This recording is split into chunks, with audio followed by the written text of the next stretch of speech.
Во тема на денот вечерва разговарам со Бобан Карапеовски од движењето Знам или политичката партија Знам за наша Македонија на Максим Димитриевски, носител во изборна единица број 1. Добро вечер. Добро вечер. Ова кецот е некако лидерски дуел, битка на големите политичари. Носителите на лидерските партии на двете најголеми. Имате шанси таму? Ние решивме тоа што е најдобро за нашата партија, тој што го избравме за председател, Максим Димитриевски, да биде кандидат за председател на државата и да им го понудиме на граѓаните на државата тоа што мислиме дека е најдобро. Така што решивме во изборната единица број 1 да направиме една така наречена професорска листа, на второ место да биде професорот доктор Јасмин Циривири, на трето место Катерина Тодоровска, да понудиме нови луѓе, релативно нови во политиката од една страна, од друга страна докажани во своите области, онаму каде што работеле, со исклучителен потенцијал во смисла на професионална ангажираност и од друга страна нови, но и честни и морални луѓе. Така што во изборната единица број 1 знам дека се другите претседатели на политички партии, секако граѓаните на крајот ќе одлучат кому ќе му ја дадат довербата, тоа што од другите политички партии се претседателите е само уште поголем предизвик да покажеме и ние дека имаме соодветни кадри што можат да им се спротистават и да бидат исклучително добри да ја покажат политичката понуда на движењето Знам за наша Македонија. Науката е за научниците, политиката е за политичарите. Што бараат научници во политика? Треба да дојде еден момент кога луѓето, освен да кажуваат како не треба, кога ќе им се даде шанса да покажат што знаат и да направат нешто реално. Така што научниците, ако си ја гледаат само својата работа и останат само во науката, тогаш веројатно во општествениот живот ќе останат оние што можеби имаат некакви други приоритети, а тие не се најдобри за државата и за граѓаните.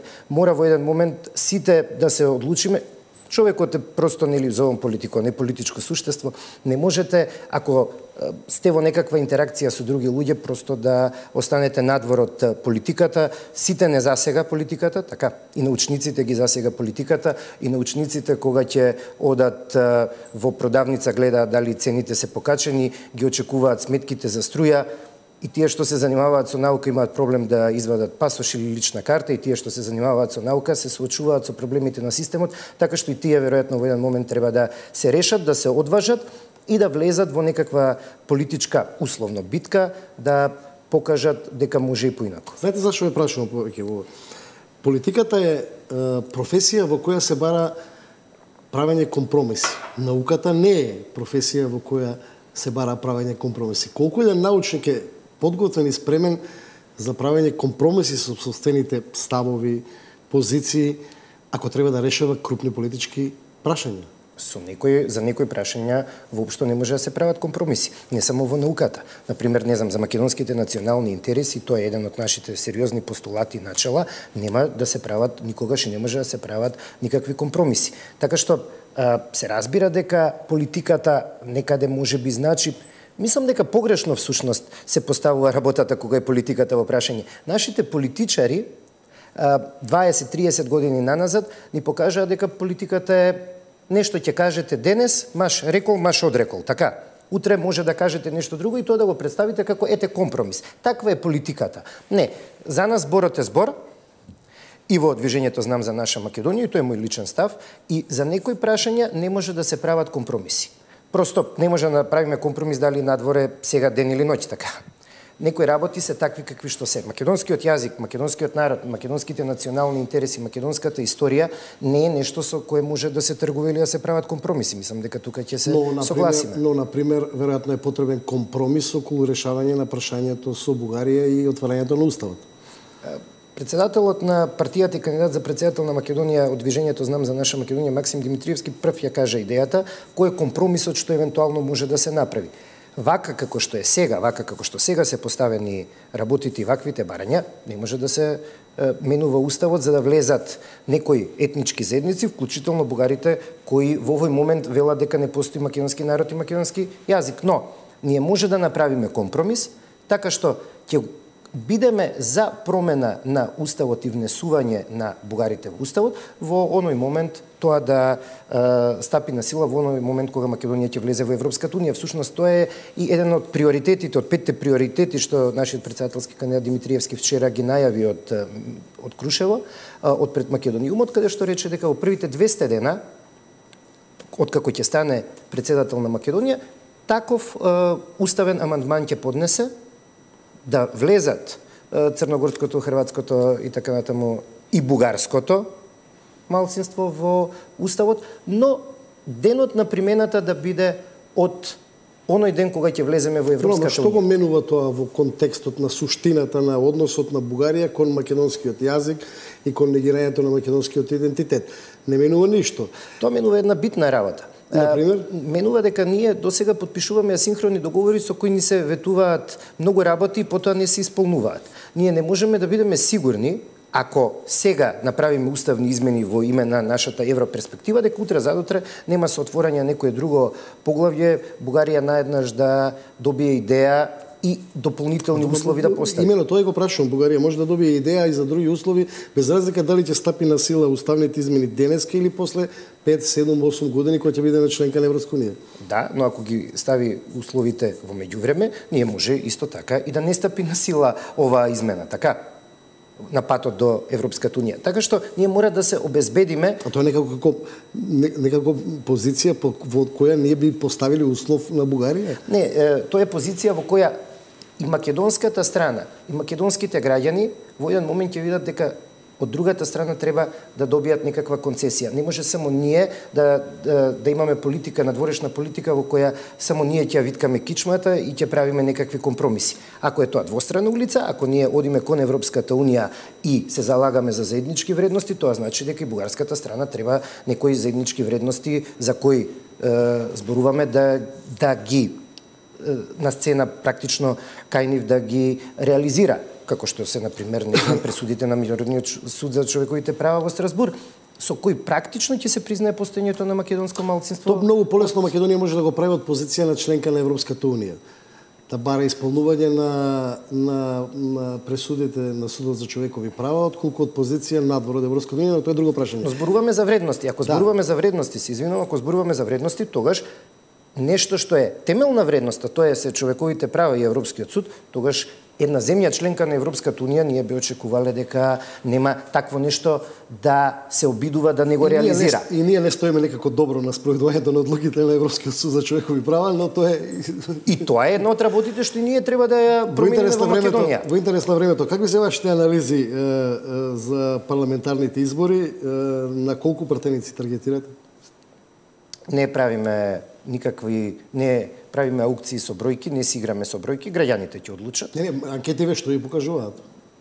Граѓаните ќе одлучат. Анкетите во Македонија веќе подолго време служат не за да се испита, да се истражи јавното мислење, туку да се креира јавното мислење.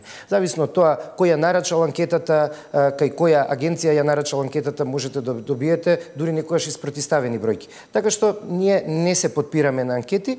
Главната анкета ќе биде денот на изборите и тогаш ќе видиме како стои и движењето Знам за наша Македонија и другите политички партии, затоа што се во меѓувреме се користи во целта е предизборна кампања, наместо да биде целта да се види како вистински стојат политичките партии во овој момент. Ги анализирате анкетите, ако ги анализирате, таму гледате дека она што барем сега според анкетите е поприлично симптоматично, нејасно е формирањето на идната влада.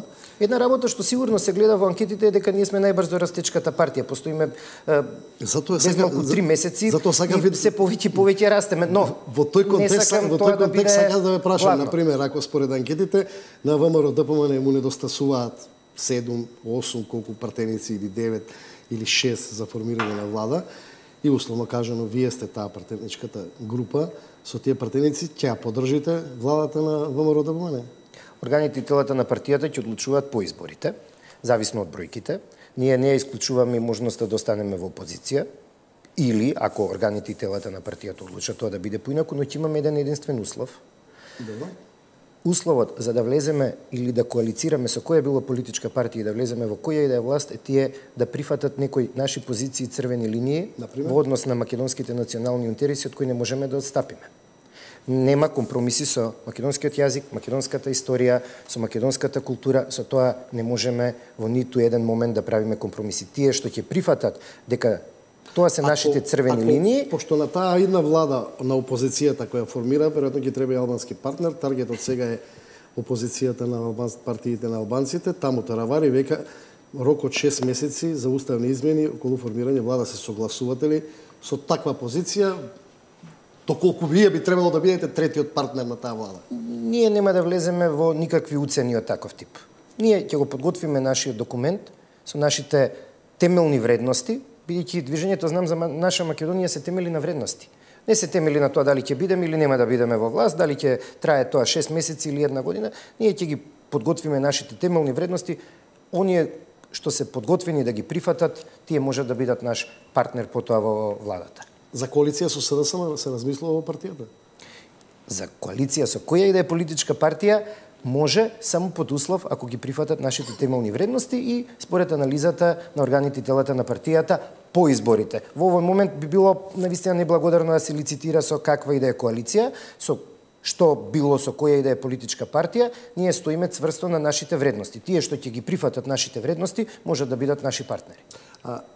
Програмски, што е она што вие мислите дека е ваш специјален адут за овие избори? Во однос на програмата за парламентарните избори, веројатно нема да може да зборуваме за неа до 18-ти, така додека не почне кампањата. Можеме да зборуваме за некои начала. Веројатно нема разлика многу меѓу програмата на Максим за председател и она што е за парламентарни избори. Се разбира дека нема некои суштински разлики, но програмата на председателскиот кандидат Максим Димитриевски е повеќе во она насока во која се уставните ингеренции на председателот, иако има и други работи, бидејќи председателот како обично како што знаеме да кажеме татко на нацијата може да влие и на други процеси, независно од тоа дали има реални уставни и законски овластувања. Но Максим Димитриевски вчера излезе, можеби единствен од кандидатите, јас би рекол единствен колку што следам, со 5 начала од една страна и со 5 приоритети, со конкретни временски рамки, откако ќе стане председател, што ќе реализира во првите 100, односно во првите 200 дена. Ние во принцип се залагаме прво да бидеме единствени во надворешната политика, мора да направиме црвени македонски линии, сите политички партии и така да настапуваме. Од друга страна, националните интереси се важни, но тие се основа за политиката надворешна, но не ги исклучуваме евроинтеграциите. Вториот услов, всушност, во тој документ се можеме да коалицираме само со оние политички партии кои ќе го следат гласот на народот, а тоа е евроатлантски интеграции, европски интеграции од една страна и продлабочување на соработката со нашиот стратегиски партнер Соединетите Американски држави. Од друга страна, дистанцирате од хипотетички критиките дека Максим има антиевропски. Максим има национални македонски ставови и тие треба да бидат основата на нашата надворешна политика за нашиот влез понатамашен во Европската Унија, кој е наш клучен приоритет. Тоа е наш клучен приоритет. Знаете како, тие што со македонските национални интереси си поигруваат секојдневно, тие немаат проблем веднаш да ви налепат националистичка етикета, ако вие случајно кажете дека не може да прифатиме просто некој што вели дека македонскиот народ не постои или македонскиот јазик не постои. Така што апсолутно евроатлантските интеграции, односно продлабочување на партнерството со земјите членки на НАТО, каде што сме веќе членка, пристапувањето кон Европската Унија, продлабочување на соработката со нашиот стратегиски партнер Соединетите Американски држави се високо на нашите приоритети и тие се исто така дел од тој документ што по изборите ќе биде основа за преговори ако некој воопшто сака да коалицира со нас. Но не само тоа, се извинувам. Еден од нашите приоритети е дека вистинските луѓе треба да бидат на вистински места, да не бидат институциите партизирани. Конечно да дојде квалитетот на сцена, не само на политичка, туку и во сите институции, бидејќи тие што треба да работат во нашите институции, треба да бидат најдоброто. Најдобрите студенти, најдобрите експерти. Таа се фрази. Тие се познати фрази кои што сите ги користат. Ама тие се реални фрази. Не знам, зашто сакате да зборуваме? Образование да земеме. Еве, бидејќи така почнавме. Ајде да видиме за образование. Секој септември учениците им доцнат учебниците, така? Ма во образованието тој нема проблем дека учебниците им Нема, тоа е системски проблем. Сега одиме со системски проблем. Во проблем. образованието е системот, како функционира образованието кој не произведува квалитетни кадри. Именно. Значи, имате проблем со учебници, потоа имате проблем со наставници кои ги немаат учебниците, потоа имаат проблем родителите што немаат како да учат со своите деца, бидејќи системот е таков, па мора да доучуваат. И на крајот имате Национална комисија за учебници, не знам колку од сите овие засегнати страни знаат дека има Национална комисија за учебници, чиј председател е човек што според каталогот на Националната универзитетска библиотека нема ниту еден учебник напишан. Сосема за крај, последно прашање, сосема кратко, пошто сте и професор по македонски јазик. Прашањето ми е: има ли потреба од страв дека македонскиот јазик некој може да го украде идентитет? Сега ме прашувате како член на извршниот одбор и носител како научник ме прашувате. Или ме прашувате како професор на филолошкиот факултет. Не би требало да имате различни одговори на ова прашање, треба да имате идентичен одговор на тоа прашање. И сега тоа сакав. Секако би ви одговорил исто што се враќаме вашето прво прашање дека политиката и науката не мора да се исклучуваат. Не, никој не може да го загрози. Македонскиот јазик постои. Никој не може да го загрози и од утре да ни го украде и да не биде наш. Тоа е на зборувачите на македонскиот јазик. Но институционално, во меѓудржавните односи или внатре во државата, политиката, кога станува збор за така наречен стандарден јазик, за јазик кој е службен во употребата, може неговото ниво да биде повисоко или пониско. Тука треба политиката исклучително да внимава и да ја слуша науката, како тоа македонскиот јазик уште повеќе ќе се афирмира и во државата и надвор од неа, а не како во оние едностранни изјави што ги даваше македонската страна, каде што ја измеша толку работата, па и од половина од македонските дијалекти, ако не и повеќе се откажа надвор од границите на Македонија. Благодарам гостин во денот Боман Карапеовски од политичката партија Знам.